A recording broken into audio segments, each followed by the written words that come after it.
I wanted to take a look at some of the what I would consider Victory Games classics. Those games by Victory Games that are kind of considered definitive games on a particular topic. And one of those is Vietnam. This came out in '84, I think, so kind of early in the Victory Games tenure. Victory Games got its start after SPI was bought out in the early '80s, and I believe Avalon Hill created the Victory Games division with a lot of alumni from SPI who had left that company after it was bought out.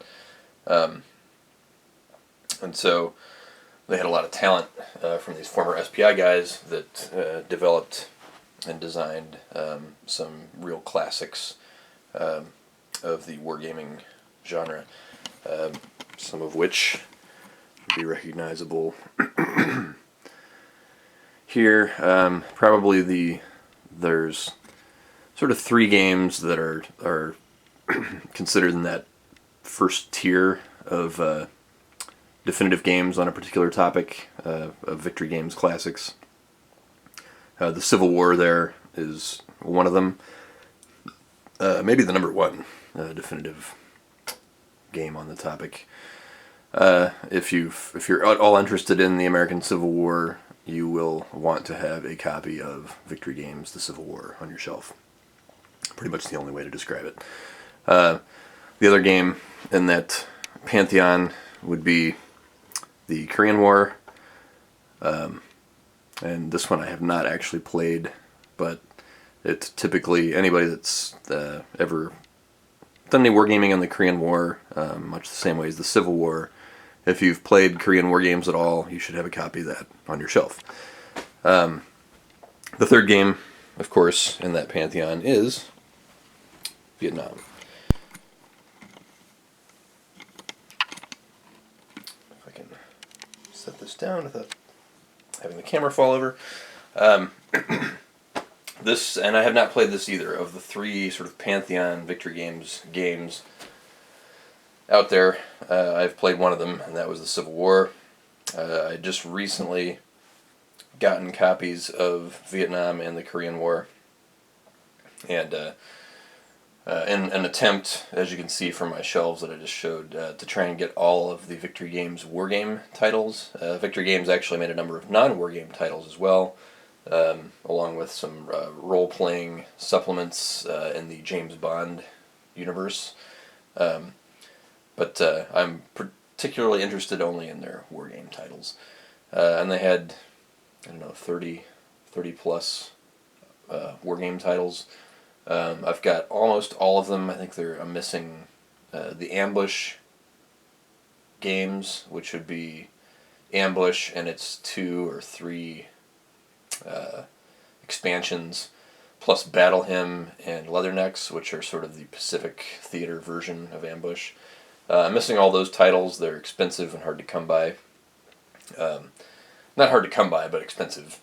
And I just haven't been willing to put the money into getting those. But aside from that, I think I'm missing maybe 3 or 4 other titles of some fairly easier to acquire games that I just have not gotten around to yet. But leading the charge for the games that I wanted copies of, I already had a copy of the Civil War. That was one of the first war games I bought. But leading the charge after that was the Korean War, Vietnam, and Mark Harmon's Pacific War, which you also would have seen on the shelf there a second ago, which is a classic operational level game of Pacific Theater. But anyway, back to Vietnam. This actually, out of all the Victory games that I have, or copies of Victory games that I have, this is probably the nicest copy of any of the titles that I have in terms of condition. I mean, this was about as... adjust the blinds here so not too much glare. In terms of the condition of the box, I mean, this looks new to me. There's not even any shelfware, hardly at all, on it.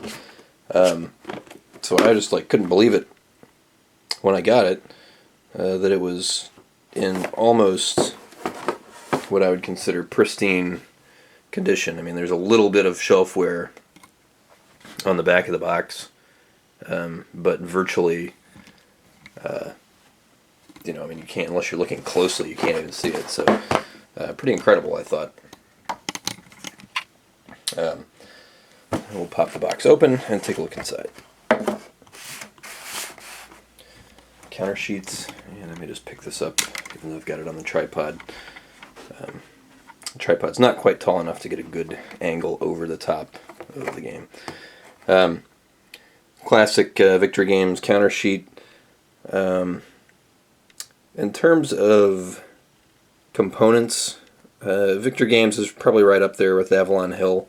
I'm not sure who they use to print their maps, but Victory Games' maps have always been very thick, like heavy paper, compared to a lot of maps of the era, which is probably their biggest significant difference. The counters themselves, perfectly functional, nothing spectacular with the artwork. Fortunately, they don't have too much in the way of side nibs. You'll see kind of every other counter has like almost a side nib. It's most visible here on this one, for example. You can see a nib connecting the two counters at the top there. Those are usually pretty easy to trim off, and fortunately it's not on every one and not on every side, so that's pretty handy. But the counters are typical of this era, of the early 80s era. They're that brown core, you can see there, which, in my experience, has a tendency to crumble after repeated use. It gets kind of crumbly. I particularly noticed it with the Civil War, which I bought a punched copy of, and the punched counters were not in the best shape. So it's just a common issue. Let's take a look at the back. Two double-sided multicolor counters. Had a couple fall out in shipment there. But a common issue with the brown core counters from this era, older brown core counters, is they have that kind of crumbly, cardboard element to them. So I just learned to deal with it. That is all the counter sheets. 3 counter sheets. Got rules, which are, like the rest of the game, in immaculate shape. No writing, no dog-eared issues. I see here they've got record sheets, charts, and tables bundled into the manual, which is one of those things that I tend to hate. SPI did this a lot with their rules. You just have to bend the staples out and pull these out if you want to use them. Or what I will probably end up doing is scanning them and printing them out on cardstock. That way I don't have to disassemble the rule book to get to them, or actually cut the pages out or something like that.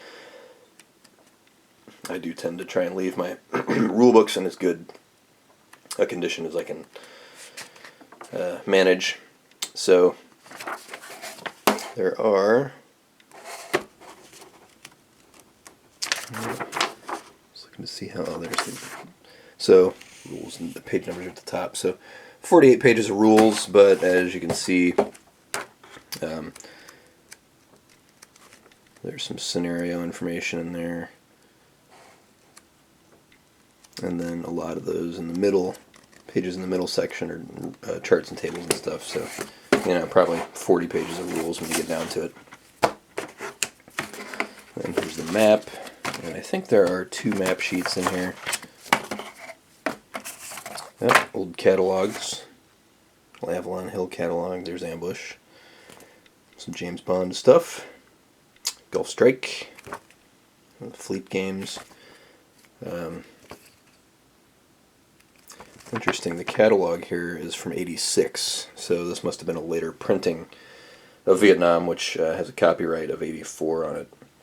But as you can see here, where did I just see the game? Oh, down here at the bottom. 1186.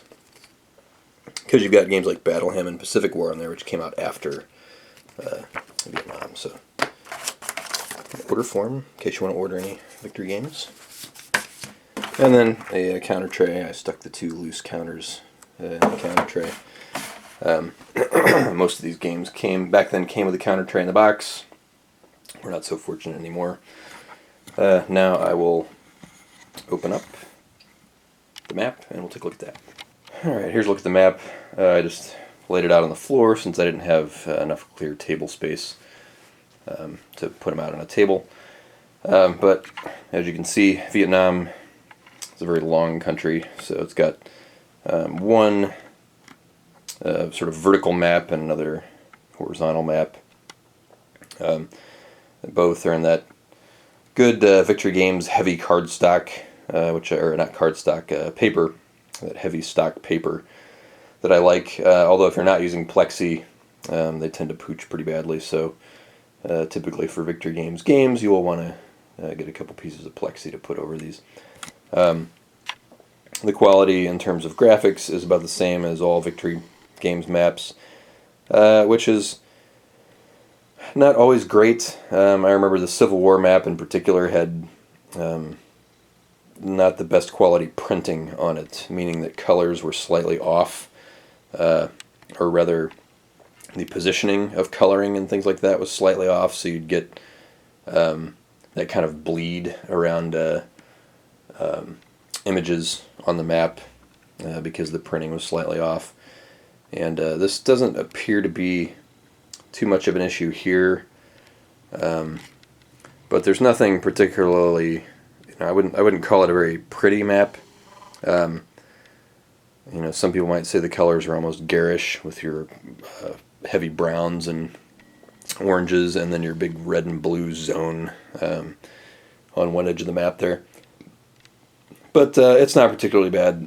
Perfectly functional, and I don't see any of the issues with offset colors. For example, on the Civil War map, like if you're looking at these blocks here, these boxes here, like say the orange and the red in those boxes would be slightly bleeding outside of like 2 corners of the little boxes there. The coloring just would have been slightly off like that on the Civil War map, but it doesn't appear to be an issue here. But serviceable, functional, and like most maps of this era, there are plenty of charts and tables and information on the map itself. That's much more of a older affectation, or a more common in older games. Newer games do not usually have a lot of charts on the map. All the charts are usually offloaded onto cards and stuff. So anyway, I look forward to playing this eventually. It's a very long game, huge. Maybe not monster in terms of size, since there's only 2 maps, but it's very, very long. It was a long war, so in-depth simulation of it is going to take a long time to play. But from what I've read and what some of my wargaming friends have told me, it is a journey very much worth taking.